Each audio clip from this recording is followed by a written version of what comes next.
I have a photo in my phone's camera roll that could get me hauled down to the station for a long, uncomfortable chat. The background is an amusement park, the light a little too bright. The subject is my girlfriend, Chloe Sullivan. She's wearing this baggy, blue and white striped thing. The instantly recognizable uniform of Northgate High, the best public school in the city. Her hair is in two fluffy pigtails, one bouncing on each shoulder. A pink, strawberry-flavored lollipop, her favorite kind, is sticking out of her mouth. Her cheek is puffed out just a little, and combined with that baby face you could just pinch, and those huge, round eyes that could blink their way out a murder charge, she looks, for all intents and purposes, like a bona fide, not a day over 16 teenager. This photo is my get-out-of-jail-free card. It's also my death warrant. Every time I manage to piss her off, all I have to do is pull up this picture, wave it in front of her face, and flash my smuggest, grin. That tightly wound expression of hers would crack, every single time, followed by a reluctant snort of laughter. It worked like a charm 100% of the time. Better than any apology, more effective than any gift. But today, that little trick almost got me sent up the river. It was lunchtime. The office air was thick with the greasy, commingled smells of a dozen different takeout orders. Dave Peterson, from the cubicle next to mine, leaned over to check out a new game screenshot I'd saved. My thumb slipped, and there it was. The nuclear option. Popping onto my screen, full res, no filter. Dave, a guy in his 40s and a veteran helicopter dad, went wide-eyed. I mean, his eyeballs looked like they were about to launch from their sockets. Holy crap, he yelped, his voice loud enough to rattle the drop ceiling. The entire cubicle farm fell silent. A dozen pairs of eyes swiveled in my direction, locking onto my face like searchlights. Dave looked heartbroken. He slapped a hand on my shoulder with enough force to nearly plant my face in my keyboard. Dude, Ethan, are you out of your mind? She looks like a freshman, tops. You. He jabbed a trembling finger at my phone, then at me, looking at me like I was a walking headline from a true crime podcast. That's 3 years to life, buddy. What is wrong with you? Dave nodded furiously beside him, his eyes a mix of "you poor misguided fool" and "turn yourself in now, they might go easy on you." The looks from my other coworkers had changed, too. Curiosity curdled into disgust. I saw a couple of people subtly pull out their phones, thumbs hovering over the numbers in 9-1-1. The air went solid. A cold sweat broke out across my back. Crap, I really screwed this one up. No, guys, let me perjure. Damn it. Let me explain. My tongue was in a knot. I was so frantic. She's an adult. Seriously. She just looks young. That's all. I fumbled to swipe the photo away, but the touchscreen seemed to have frozen in defiance. Looks young. Dave's voice climbed an octave, dripping with disbelief. Young like that? You think we're blind? The uniform. The pigtails. The lollipop. It's not too late to turn back, man. She's a teacher. In a moment of sheer panic, my brain short-circuited and the truth tumbled out. A teacher. Dave blinked, then a greasy, I get it smirk spread across his face. He lowered his voice. Spicy, my friend. Into a little role play, are we? Get lost. I was so furious I nearly threw my phone at his head, my own face burning beet red. She's a legitimate, honest-to-God teacher at the high school, Northgate High. Her name is Chloe Sullivan. Look her up if you don't believe me. The office was so quiet you could hear someone typing in the next apartment. Dave and the other onlookers exchanged glances, their expressions full of pity, as if they'd all silently concluded that the stress had finally broken my brain. Right, a teacher. Sure she is. Dave patted my shoulder condescendingly, his eyes full of the kind of sympathy you'd give a terminal patient. Look, Ethan, we all get stressed. I get it, but you gotta be careful, okay? He pointed at my phone screen. This particular textbook of yours is a felony. Me? I had no defense. I could protest until I was blue in the face, and it wouldn't matter. I silently shoved my phone back into my pocket, feeling my social suicide score hit an all-time high. Fine. In the eyes of my colleagues, I was now a pervert just waiting for a pair of shiny new bracelets. Just end me now. Seriously. The incident became an undying office joke. Every time I pulled out my phone during lunch, Dave's smug voice would pipe up. Hey now, Professor Miller, texting with your little high school student? Did you assign her homework yet? The others would snicker. I'd roll my eyes so hard I risked pulling a muscle, but I just had to take it. What could I say? It was my own fault for having a girlfriend who was blessed with a baby face and a figure that was anything but, and who also happened to be a teacher. The sweetness was real, but the risk of public humiliation, I was learning, grew exponentially. Friday afternoon, I had just settled into my desk chair when my phone started vibrating like it was having a seizure. I fished it out. Two words flashed across the screen in huge letters. The principal. Below the contact name was a tiny devil horn emoji. My stomach dropped. A call from this particular tyrant at this time of day never meant anything good.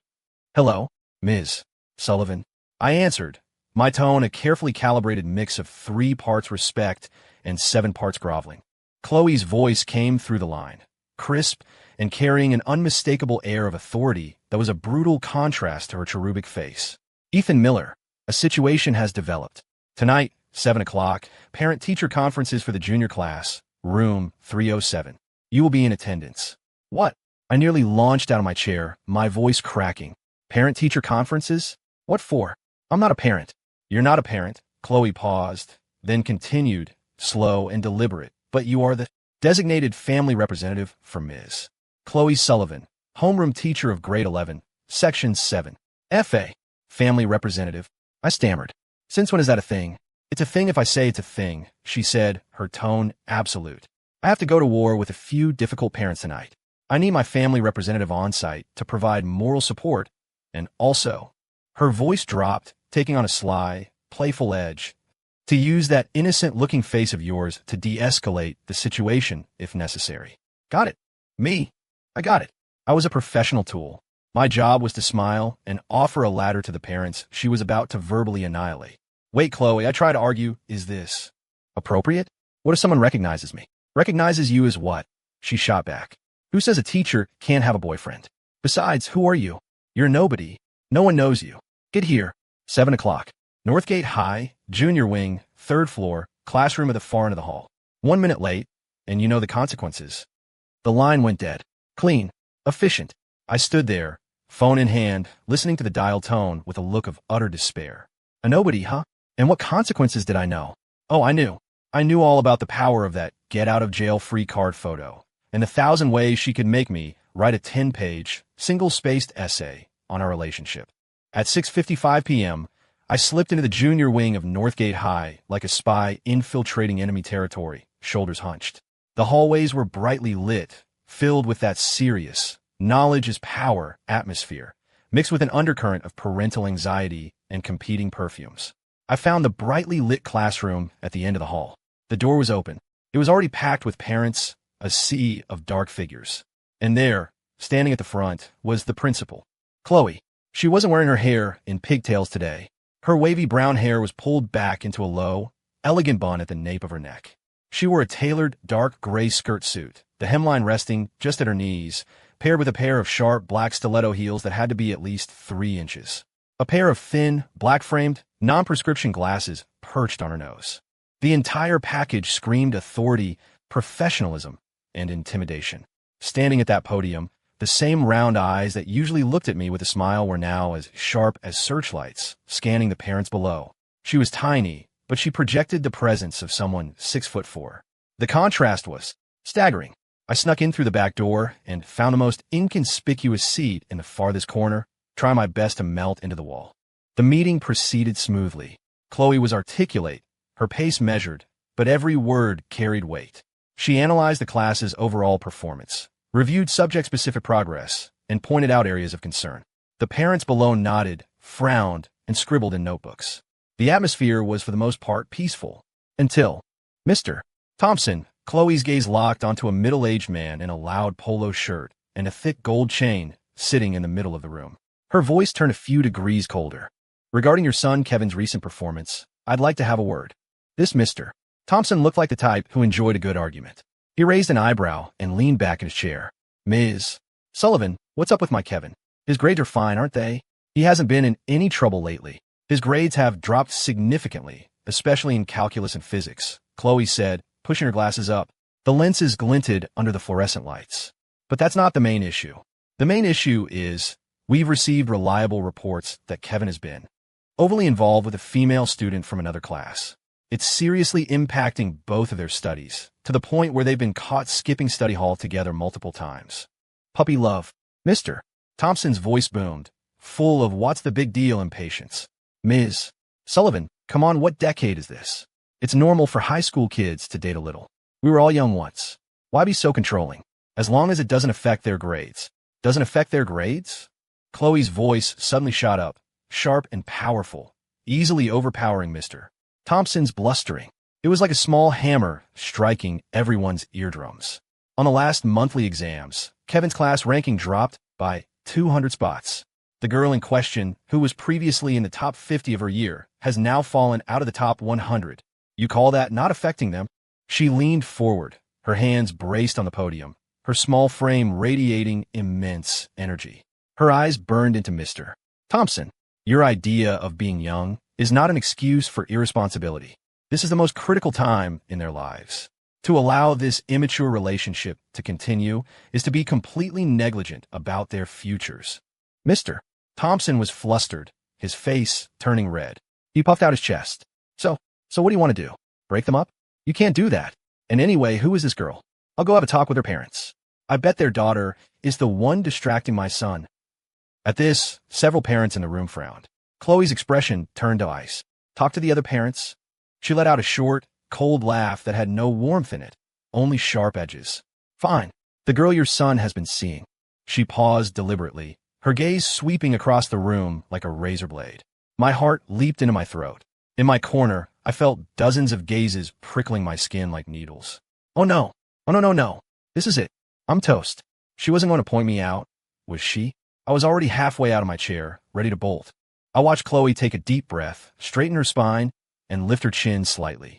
Then, in a voice that was perfectly clear and rang with conviction, she delivered the final line. That was my boyfriend. The entire classroom fell into a dead, shocked silence. You could have heard a pin drop. Every single parent, including the aggressive Mr. Thompson, was frozen solid.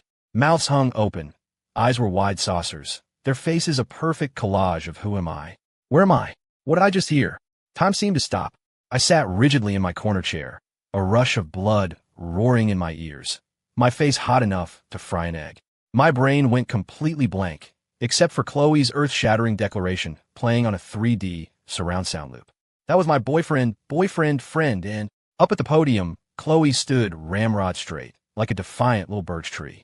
Her heels were planted firmly on the floor, and her gaze, from behind her glasses, was completely unabashed as she surveyed the room full of stunned parents. Her expression might as well have said, "What are you looking at? Never seen a teacher with a boyfriend? You got a problem with that?" The silence lasted for a good 10 seconds. Uffed. From some corner of the room, someone made a choked, suppressed sound, like they'd been holding a laugh so hard they'd nearly imploded. It was like flipping a switch. A hem, gasp, hiss. A quiet chorus of coughs, sharp inhales, and strangled laughs rippled through the classroom. The parents' faces were a priceless spectacle. Shock, confusion, a desperate struggle not to laugh, dawning comprehension, and directed at Mr. Thompson, a look of pure, unadulterated schadenfreude. Or maybe it was a subtle, yeah, that's what you get for running your mouth. As for Mr. Thompson, his face cycled through red, white, and green. It was spectacular. His mouth opened and closed, making little gasping sounds. He pointed a shaky finger at Chloe, then quickly retracted it, his eyes darting around frantically before finally landing on a potted plant in the corner, as if it held the answers to the universe. He probably never imagined in his wildest dreams that he'd show up to confront his son's girlfriend's parents only to find out he was trying to pick a fight with a homeroom teacher's boyfriend. This was a blunder of epic proportions. So, Mr. Thompson, Chloe's voice broke the bizarre silence, returning to its previous calm, though with an even stronger undercurrent of authority. Do you have any further questions regarding your son Kevin's puppy love problem, or the person you intended to have a talk with? Would you like my boyfriend's contact information now? No. That's not necessary, Ms. Sullivan. Mr. Thompson shot up from his chair like a scalded cat, shaking his head so hard it looked like it might fly off. He forced a smile that was more painful than a grimace. A misunderstanding. A misunderstanding. I'll go home and have a long talk with that kid. A long talk. I guarantee it won't affect his studies. Not at all. He was rambling, grabbing his bag from the table. Well, you're busy, Ms. Sullivan. You carry on. I'll just see myself out. With that, he practically scrambled out of the classroom, his entire posture screaming of a narrow escape. The remaining parents looked at each other, the atmosphere now incredibly strange.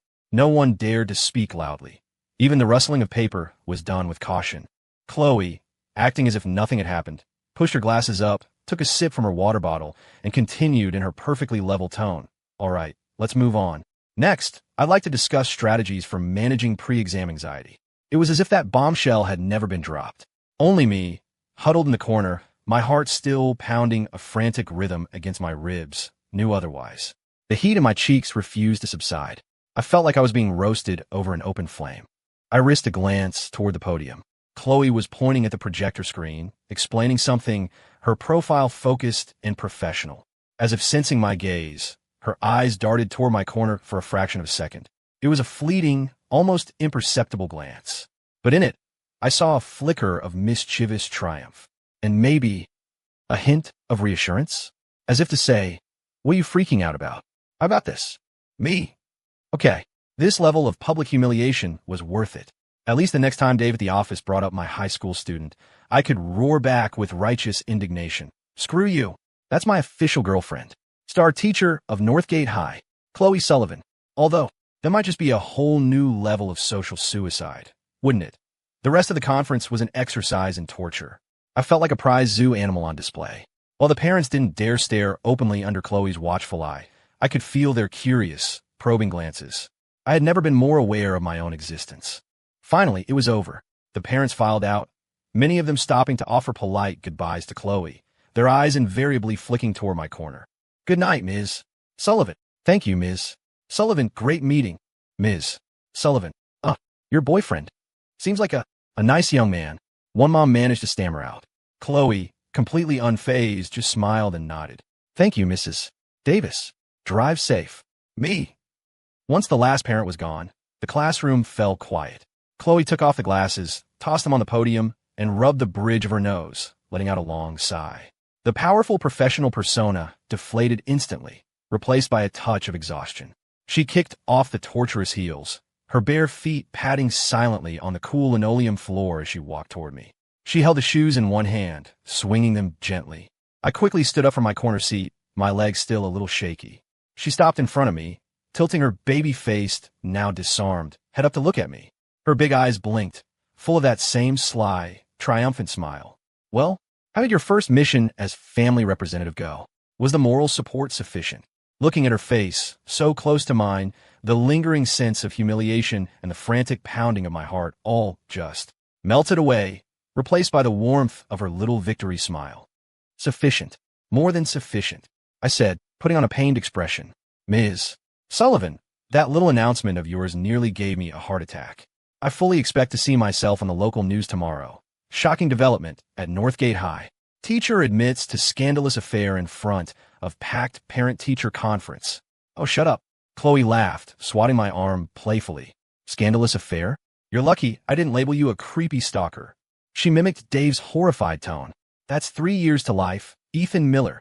"Hey, that's not fair," I protested, catching the hand she'd used to hit me. It was soft and small on mine. She didn't pull away, letting me hold it. Her smile widened, full of the pure joy of a successful prank. "Serve you right for having a face that just begs to be misunderstood." And she stood on her tiptoes, leaning in close, her warm breath tickling my ear. "The next time you let that get-out-of-jail-free card of yours become public knowledge, I'll show you what 3 years to life really feels like." The threat was clear, but her voice was so soft and sweet it sent a shiver down my spine. I immediately pledged my allegiance. "Never again. I swear, boss.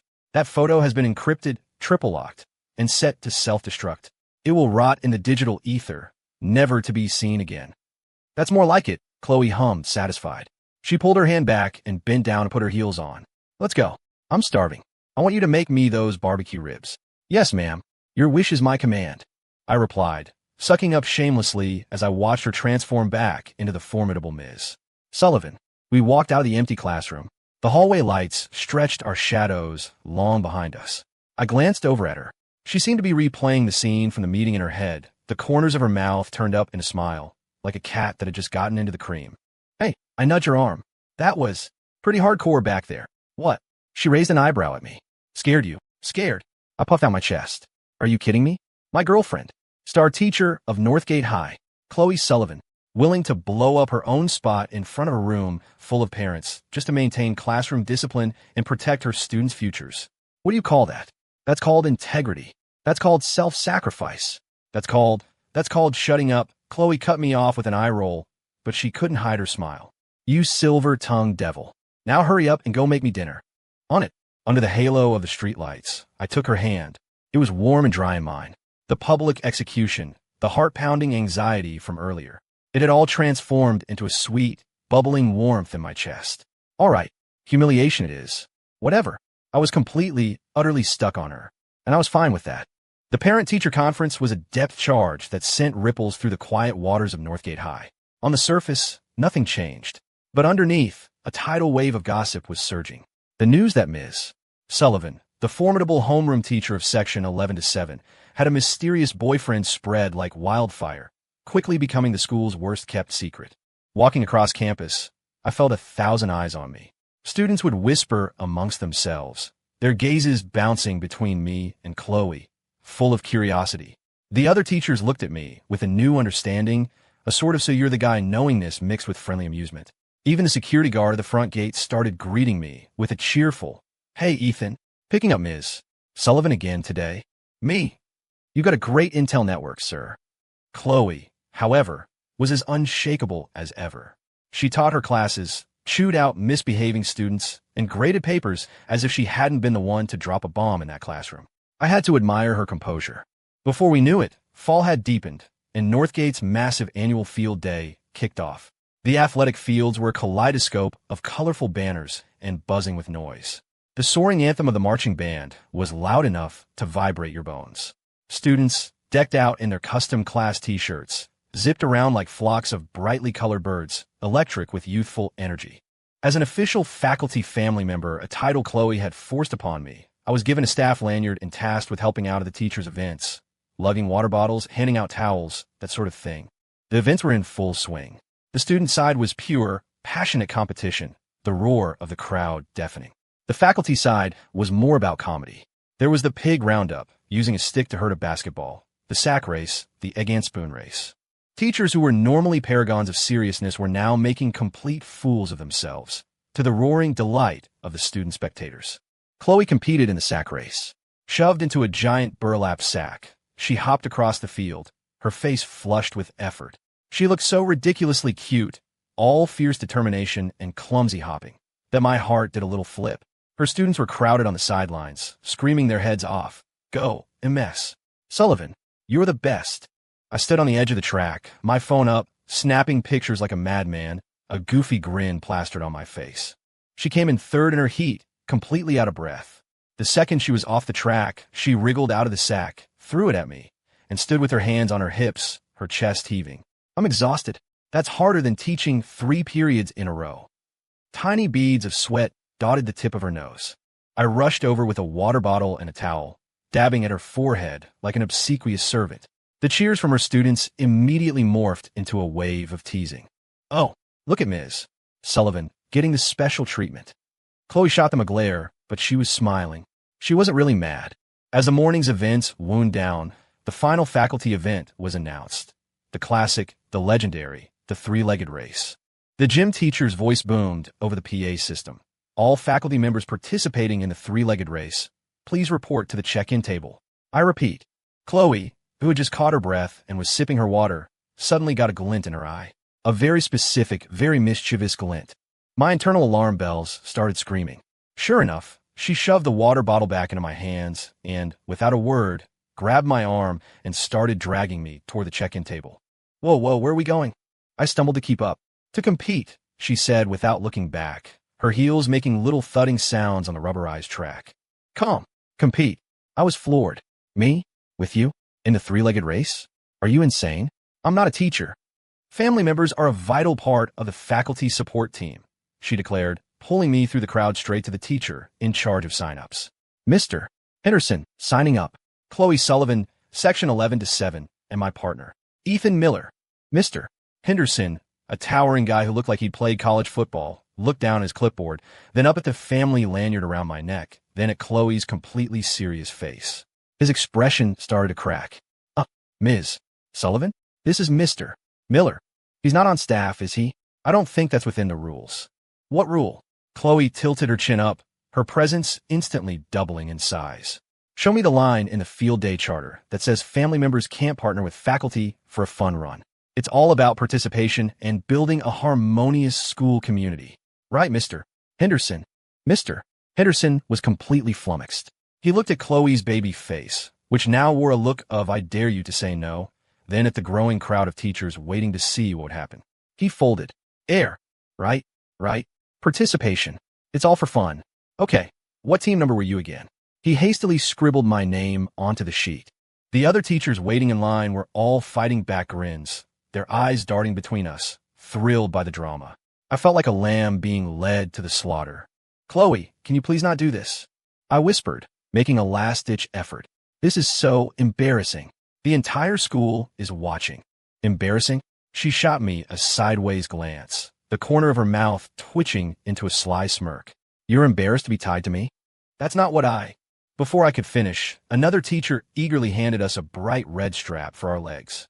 Here you go, Ms. Sullivan. And, Mr. Miller, is it? Tie it tight. Safety first. The teacher's face was a mask of poorly concealed glee. Chloe didn't hesitate. She knelt down and expertly tied our adjacent ankles together with the red strap, finishing it with a knot that looked impossible to undo. After tying it, she stood up, tested the connection, and nodded satisfied. Just like that, we were bound together. Chloe is short, her head only reaching my shoulder. Tied together like this, we were pressed incredibly close, our arms constantly brushing. The faint, sweet scent of her, a mix of sunshine and shampoo, drifted into my nose. On the field, the roar of the crowd seemed to falter for a second. It was immediately followed by an even bigger explosion of noise. Holy crap! Look, over by the starting line. Who is that tied to MS? Sullivan?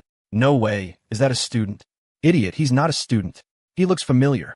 Wait, isn't that the guy from the parent-teacher conference? Yes, that's him. MS. Sullivan's boyfriend. MS. Sullivan brought her boyfriend to compete in the three-legged race. Legendary. Is this a public execution or an official ship confirmation? This PDA is everything.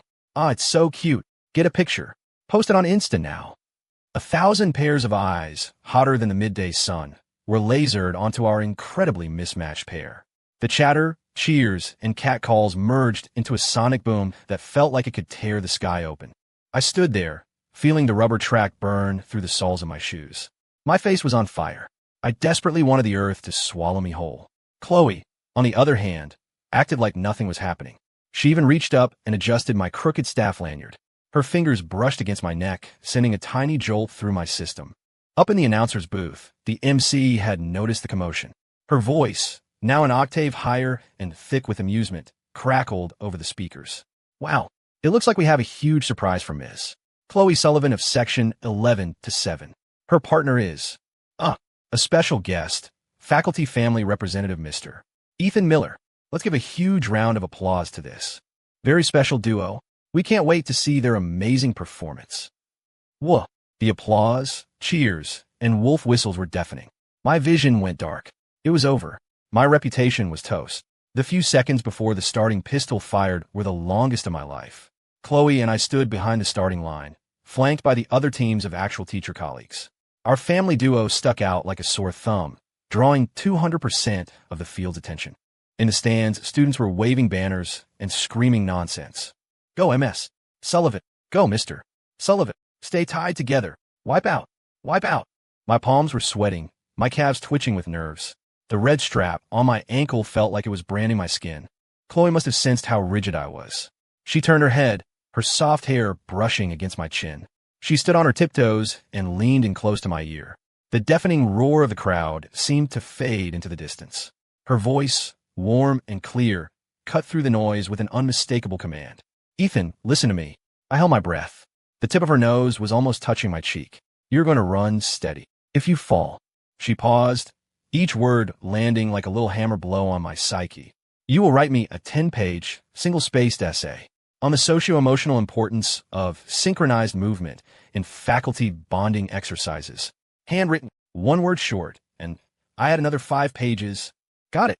Boom. A shot of pure adrenaline coursed through me, from the soles of my feet to the top of my head. 10 pages. Handwritten. That was worse than death. Every ounce of nervousness was instantly vaporized by an overwhelming will to survive. Got it. Yes, ma'am, got it. I nodded so fast my head wobbled. My voice was squeaky. Mission accepted. No falling. I will complete the mission. Seeing my terrified expression, Chloe's lips curled into a smile, so sweet, it was terrifying. Good boy. Bang! The starting pistol fired. The teams next to us shot off the line. 1-2. 1-2. Their rhythmic chants filled the air. Run! Chloe snapped. Survival instinct took over. The only thought in my head was, stay upright. Do not fall. Falling means 10 pages. I moved on pure instinct, matching Chloe's rhythm. Left, right, left, right. Her commands were sharp and concise, the voice of a field marshal. We were pressed together, our bodies bumping and moving as one. Her arm was locked with mine, her small frame generating a surprising amount of power, pulling me forward. All my focus was on my feet, on staying in sync with her.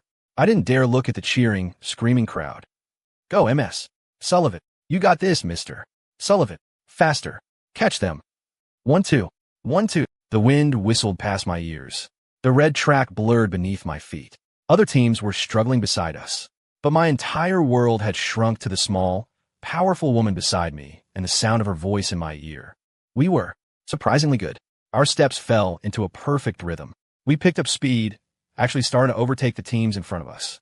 The cheering from the stands reached a fever pitch. The finish line was just ahead, maybe 30 feet away. Victory was within our grasp. My hyper-focused brain relaxed for just a fraction of a second. In that instant, my peripheral vision caught a teacher on the next lane stumbling, about to go down.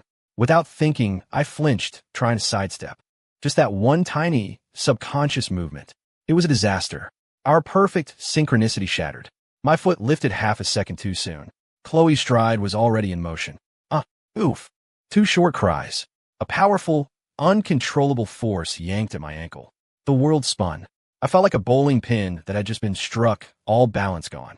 As the entire school gasped in horrified delight, as my own wide-eyed shock was reflected in Chloe's pupils, I went down. I pitched forward toward the finish line in the most graceless, unrecoverable way imaginable.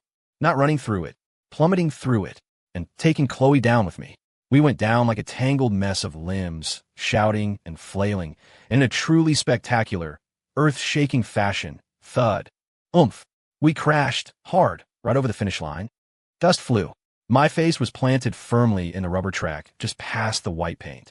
My mouth was filled with the taste of grit and synthetic turf. Chloe wasn't much better off. She had landed on her side next to me, her nice suit covered in dust, her elegant bun half undone. One of her heels had gone flying. The entire stadium was silent for exactly 1/10 of a second. It was followed by the most violent, sustained explosion of sound yet. Roar, laughter, cheers, whistles, thigh-slapping. The entire field day descended into absolute chaos. Ha! They actually wiped out. They fell across the finish line. Does that count? It counts. It has to count.